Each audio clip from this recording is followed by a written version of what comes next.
안녕하세요. 저는 뱃속에 17주 된 태아를 키우고 있는 30대 임산부입니다.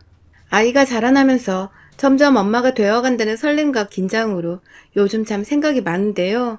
그런 제 머릿속에 쓸데없는 생각 하나를 더 쥐어주려는 시어머니 때문에 정말 스트레스가 이만저만이 아니네요. 저는 본디 태어날 때부터 살이 잘 찌는 체질로 태어났습니다. 소위 물만 마셔도 붓기가 쫙 올라오는 것이 어릴 적부터 통통하기도 통통했고, 부모님은 다 키가 작으신데도 전 또래들보다 한참이나 컸어요. 체격이 아주 남달랐던 여자아이였죠. 그런 전량에 저희 친정 어머니께서 그러시더라고요. 저는 젖을 좀 먹이면 애가 다음날 몇 배로 불어있곤 했고, 얼마나 쑥쑥 잘 크던지 커서 농구선수나 여자 역도선수같이 힘쓰는 일을 시켜야 하나 싶었다고요. 보통 이런 소리를 들을 때면 옆에서 저희 언니는 엄마라면 딸내미를 좀 더 예쁘고 호리호리하게 키울 생각부터 해야 하는 게 아니냐고 하면서 역도 선수가 뭐냐며 제 통통한 몸뚱이를 보고 놀릴 자세를 취하곤 했었어요. 하지만 전 그게 다 아무렇지 않았어요. 나라를 대표할 수 있는 농구 선수나 역도 선수? 아무나 할 수도 없고 대충 하고 싶다는 생각만으로도 할 수 없는 너무나 멋있는 직업이잖아요. 그래서 저는 체격이 커서 부끄럽고 창피하고 숨기기보다도 먼저 자진해서 엄마 말 맞다나 농구를 하는 남자애들 옆을 기웃거리고 역도 선수는 어디서 시작해야 하는 거냐고 선생님께 물어보는 등 저 혼자서 제 꿈을 키워보겠다며 그 조그만 했을 때부터 제 앞가림을 제가 하겠다며 밖을 돌아다녔어요. 엄마도 아빠도 어린 제게 외모로 상처 입히고 싶지 않으셨는지 늘 좋은 말씀을 해주시며 제가 바르게 제 자신에 대해서 생각을 가질 수 있도록 옆에서 많은 도움을 주셨고요. 덕분에 저는 좋은 부모님 곁에서 그렇게 살다 보면 진짜 몇 년 후엔 제가 촉망받는 운동선수 유망주 정도는 되어 있을 줄 알았어요. 그 꿈을 초등학교 그리고 중학교 입학할 때까지도 키웠네요. 하지만 예상과는 다르게 인생이 흘렀어요. 제 키가 그만 163에서 뚝 하고 멈춰버리고 만 것입니다. 남다른 체격인 줄 알았는데 그냥 그 키에 70kg로 살이 좀 더 찐 비만 아동이었을 뿐이었고요. 결국 중학교 내내 저는 키우던 꿈도 잃고 그나마 남아있던 자존감과 자신감도 잃게 되며 저를 비하하고 끊임없이 자책하는 모습을 보였어요. 친구 관계는 당연히 좋지 못했고요. 제가 먼저 다가가지 않는 건 아니었는지 먼저 체격이 크다고 같이 어울리기 창피하다고 피하는 또래의 여자애들 때문에 제가 먼저 친구가 되기 위해 다가가는 짓을 그만둬버렸죠. 저도 그저 평범한 여자애일 뿐이라 그런 건 정말 상처가 되었기 때문입니다. 어쩌다 시작된 은연중의 따돌림과 소외됨, 그리고 제 스스로를 사랑하지 못하고 못나고 어린애로 살아갔던 중학교 시절은 제 인생에서 가장 최악의 시간이었어요. 졸업을 할 때 보니 제 몸무게는 10kg나 더 쪄버린 80kg를 웃돌았고 여전히 키는 그대로여서 비만도는 더 심해져 있었어요. 그간 스트레스를 쌓이면 먹는 것으로 풀곤 했었는데 그게 결국 제 몸을 더 악화시켜 버렸더라고요. 살은 더 쪄있고 인간관계는 전과는 비교할 수 없을 만큼 망가져 있었고 그런 저를 보며 아무런 티는 못 내지만 뒤에서 눈물도 여러 훔치셨을 엄마와 아빠를 생각하니 가슴이 미어졌습니다. 어릴 적 절 놀리기에 급급했던 언니도 가족은 가족인지 점점 어두워져가는 저를 불쌍하고 치근덕스레 보면서 걱정하는 모습이 더욱 역력해져 갔고요. 이대로 더 살다가는 저뿐만 아니라 절 지켜보는 제 가족들이 더 힘들어지겠다 싶던 그때 제가 다이어트를 결심했습니다. 정말 독하게 뺐어요. 남들은 대학 가면 빠진다고 공부에 열을 올리던 그때 저는 정말 죽지 않을 만큼 먹으면서 날마다 동네를 돌아다녔어요.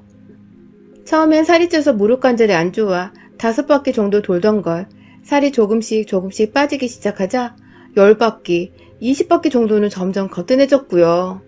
중간중간에 식욕을 참지 못하고 하루 정도 이성을 잃고 밥을 먹은 적도 있었지만 이내 학교 갈 생각만 하면 스트레스가 쌓이는 바람에 또 정신을 차리고 다이어트를 할 수 있었죠. 그렇게 중학교를 졸업하고 고등학교에 입학하는 딱 그 사이 그 짧은 기간 동안 저는 무려 30kg를 빼버렸습니다. 정말 초등학생 하나가 제 몸에서 빠져나간 꼴이었어요. 사람이 완전 딴 사람이 되어버리니 저는 말할 것도 없고 가족들도 정말 많이 좋아했습니다. 제가 신이 나서 먼저 옷을 사달라고 하고 꾸밀 수 있는 액세서리며 이것저것 또래 여자애들 같은 것들에 관심을 보이니 부모님도 안심이 된 듯 보였어요. 그러면 좀 더 친구들을 쉽게 사귀며 어울릴 수 있을 거라 생각을 하셨을 테니까요. 다행히 부모님이 원하셨던 대로 고등학교에 진학을 하면서는 친구를 사귀는 것이 많이 수월했어요. 살 빠졌다며 몰라보겠다며 신기해서 다가와준 애들도 있었지만 워낙 집에서 떨어진 고등학교로 진학하는 바람에 중학교 동창들이 잘 없어서 새롭게 학교 생활을 시작하기에는 정말 딱이었죠. 비교적 학교 생활도 잘했고 친구 관계도 힘들어할 일이 없으니 학업에도 더 집중할 수 있었습니다. 운이 좋게 공부를 잘한다는 친구들과 친해지게 되면서 덩달아 가장 뒤처져 있던 저는 친구들의 도움도 받아 겨우겨우 원하는 성적을 맞춰갈 정도로 공부하는 것에 적응을 할 수도 있었고요. 그 와중에도 다이어트에 대한 강박은 늘 가지고 있었어요. 제가 매일같이 울면서 힘들게 살을 뺐던 거라서 다시 살찔까봐 생기는 걱정에 대한 강박증도 컸었지만 정말 지독하게도 식단 관리를 3년 더 이어가며 고등학교를 졸업하던 때에는 오히려 40대 중반의 몸무게를 더 빼서는 완전히 말라빠진 몸매를 가지게 되었고요. 그렇게 대학을 가서도 직장을 다니게 되어서도 저는 한결같이 40kg대의 몸무게를 유지했습니다. 술을 못 마시기도 하는 체질이라 다행히 술을 마시거나 안주를 먹으며 살찌울 일이 성인이 되어서도 일어나지 않았고요. 알바를 하면 그 돈을 모아다가 그 시절 지금보다 곱절로 비쌌던 1:1 요가를 20대 초부터 시작했고 헬스를 하면서 정말 열심히 운동도 하고 다녔죠. 주변에 제 과거를 모르는 또래 동성 친구들은 늘 관리를 잘하는 친구라며 절 동경했고 이성 친구들 중에서는 대시를 해오는 애들도 꽤 많았었어요. 매번 살을 뺀다고 어릴 적부터 관리를 해오던 터라 몸매도 좋고 또 살처지는 거 방지하겠다고 피부 관리도 열심히 했더니 성인이 되어서는 피부도 번지를 했었거든요. 뭔가 제 인생이 살을 쪘었기 때문에 우울했던 것이었고 살을 뺐기 때문에 이제라도 내가 갖출 수 있었던 행복을 되찾은 것만 같은 기분이었습니다. 외모 때문에 인생에 희극이 갈린 것 같아서 화도 나고 울컥도 했었는데 결국 그런 저마저도 외모가 살아가면서 참 중요한 것이란 걸 차츰 알아가기 시작하고 있어서 제 울컥한 마음을 누구에게도 탓할 수도 없었죠. 그렇게 매일같이 같은 일상을 반복하며 살다가 20대 후반에 지금의 남편을 처음 만났어요. 남편은 제가 다니는 헬스장에서 함께 운동을 하던 회원이었는데 매일같이 저만큼이나 운동에 빠져 살던 사람이었죠. 금요일 퇴근 후건 휴일이건 헬스장 사람들이 놀러 갔는지 텅텅 비어있을 때마다 유일하게 헬스장에서 땀을 빼고 있던 몇 안 되는 회원이었던 저희는 그렇게 자연스레 서로의 존재를 톡톡히 알았고 서로 운동만 하다가 트레이너 선생님과 셋이서 자연스레 부딪히고 말도 몇 마디 서로 건네보다 결국 남편이 먼저 운동 후 가벼운 커피 한 잔을 권하며 첫 데이트를 하게 되었습니다. 너무너무 제 맘에 쏙 드는 사람이었어요. 운동하는 것을 좋아하고 술도 잘 안 마시고 또 제가 운동하는 것을 존중해주고 시간을 배려해줄 줄 아는 사람이었으니까요. 연애 초반에는 어찌 남자와 데이트를 해야 할지 몰라서 정말 감도 안 왔는데 먼저 제가 운동을 하는 걸 알고서는 헬스장에서 자주 만나자고 해주고 밤늦게는 살찐다고 가벼운 커피 한 잔 말고는 뭘 먹자 불러내주지도 않고 절 딱 봐도 어떤 사람인지 파악이 되는 건지 제가 살고 있던 생활 패턴에 맞게 데이트를 하자고 늘 이끌어주던 남편이 너무너무 고마웠습니다. 그렇게 운동에 미쳐 살던 신세대 커플 같은 저희는 30을 넘기고 연애한 지 3년차 되던 올해에 결혼을 했습니다. 이보다 더 잘 맞을 수 없다며 생활 패턴도 비슷하고 취미생활도 운동 하나로 비슷한 저희가 다른 짝을 찾을 이유가 있겠냐며 쿨하게 프로포즈를 하는 남편을 저도 거절할 이유가 전혀 없었죠. 그렇게 저희는 결혼을 하고 나서 각자의 직장 가운데에 자리를 잡은 동네에 신혼집을 차리고 신혼생활을 시작했는데요. 결혼생활을 시작하고 나니 남편의 단점은 아니었지만 이 생활 자체의 단점이 하나도 보였어요. 일단 하나는 저희는 정말 죽어라 운동만 하는 커플이었다는 것입니다. 저도 사람인지라 아무리 살 빼는 게 중요하고 운동하는 게 좋다지만 가끔은 쉬어주는 시간을 가지기도 했거든요. 하루에 1시간 정도 유산소와 무산소를 섞으며 일하는 것만으로 충분하다 생각하며 살아오다가 남편을 만나서는 이 사람이 운동에 미쳐 사니까 덩달아 따라서 조금씩 무리를 해보며 헬스장에 더 오래 머물렀던 것인데 결혼을 해보니 남편은 좀 여유를 가지고 신혼생활을 더 즐기기는커녕 더 열심히 퇴근 후 곧장 헬스장으로, 주말에도 눈 뜨면 헬스장으로 향하더라고요.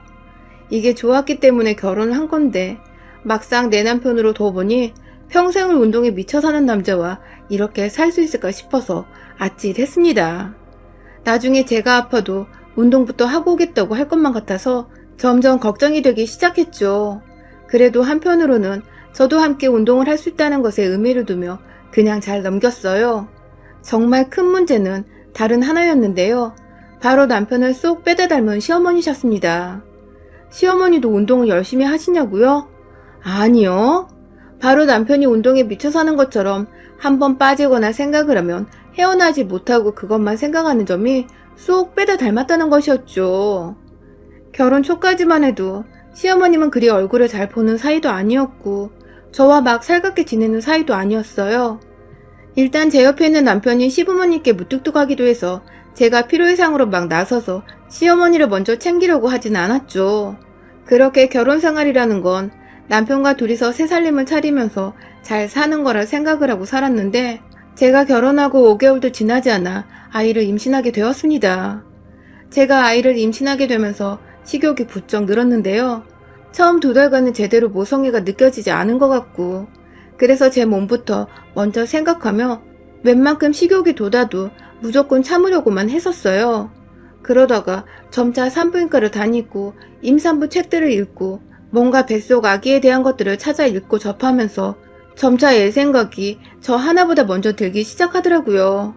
그렇게 하나 둘 입에 대고 먹기 시작한 음식들은 점점 첩첩산중으로 쌓여갔고 임신한 것을 좋아라 했던 남편도 먼저 먹을 걸 사다 주기 시작하면서 저는 2달도 안 되어 몸이 크게 불어나기 시작했습니다.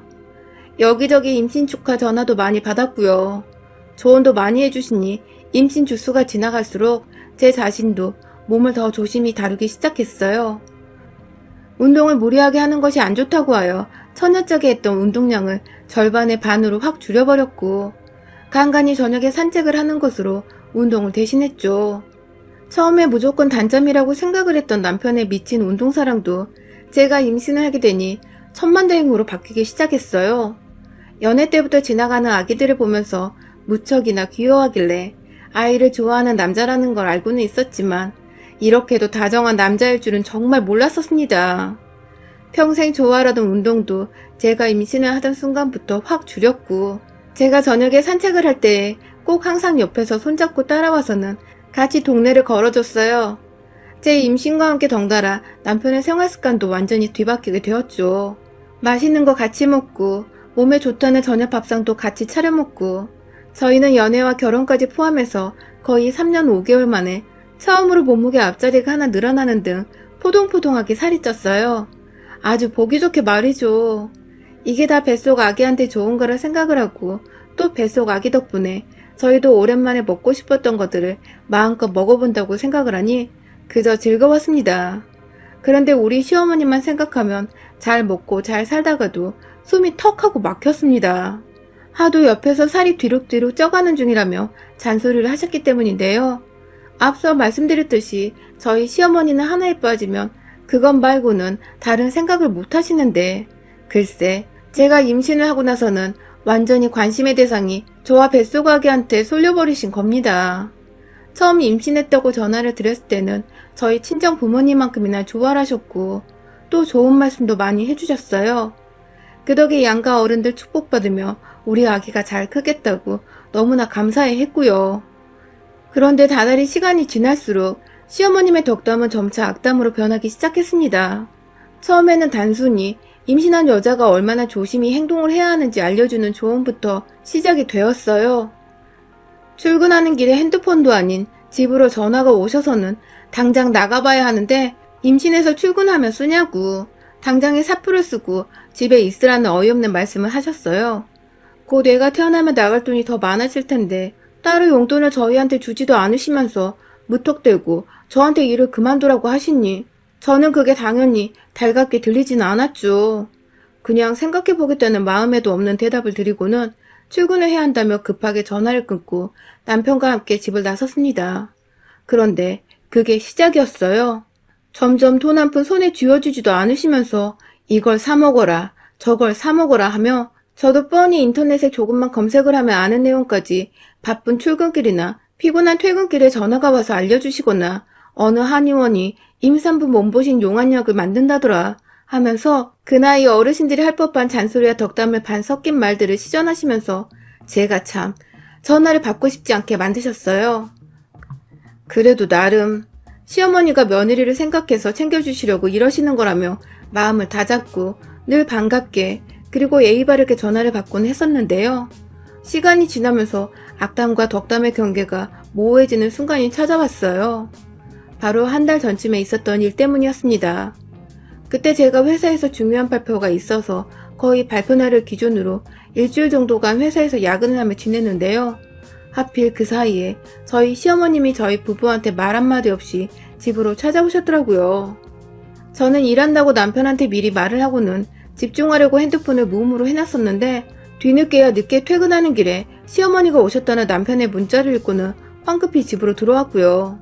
차로 1시간 정도 걸리는 거리에 살고 계셨던 시어머니는 그날 저희 집에서 주무시려고 하셨는지 저녁 시간에 오셔서는 옷가지가 담긴 짐까지 챙겨 오셨더라고요. 황급히 집에 들어가니 시어머니는 혼자서 화가 단단히 나 계셨습니다. 제가 없는 사이에 남편한테 이미 잔소리 폭격을 던져놓으셨더라고요. 임신한 여자가 회사에서 뭐 이리 오래 일을 하고 있냐고, 내가 말한 한의원 집에서 약 타려고 전화는 한번 해봤냐는 등 한참을 남편을 향해 혼을 내시다가 뒤늦게 들어온 며느리인 저를 보고는 기가 찬다는 표정을 짓고는 방으로 먼저 들어가신 시어머니는 다행인지 뭔지 다음날 저희가 출근을 해야 하는 시간에 맞춰 짐을 싸서 도로 집으로 돌아가셨어요. 뭐 때문에 오셨는지는 모르겠지만 불시에 들어와 저희 부부가 어떻게 뱃속 아기를 키워내고 있는지 살고 있는지를 확인하고 검사하고자 오신 것만 같아서 기분이 그리 좋지는 않았어요. 오히려 마구 불쾌하기만 했죠. 그러다가 불과 일주일 전 결국 터질 것이 터지고야 말았습니다. 임신한 며느리를 제대로 교육시켜야겠다는 것에 확 꽂히신 건지 우리 시어머니는 집에 오셨던 그날부터 쭉 매일같이 저한테 문자로 뭘 먹었는지 혹은 무슨 운동을 오늘은 했는지 하나하나 물어보시고 상담을 받으라 하셨어요. 의사가 아닌 본인한테 말입니다.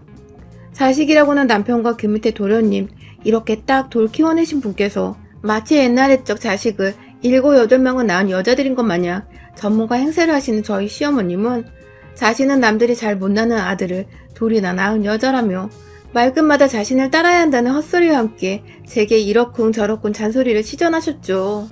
그러다 결국 또다시 말도 없이 퇴근하고 나니 집에 거의 다 도착을 했다며 저희 집을 찾아오셨는데 들어오자마자 멋대로 제 배를 두 손으로 확 만지시더라고요.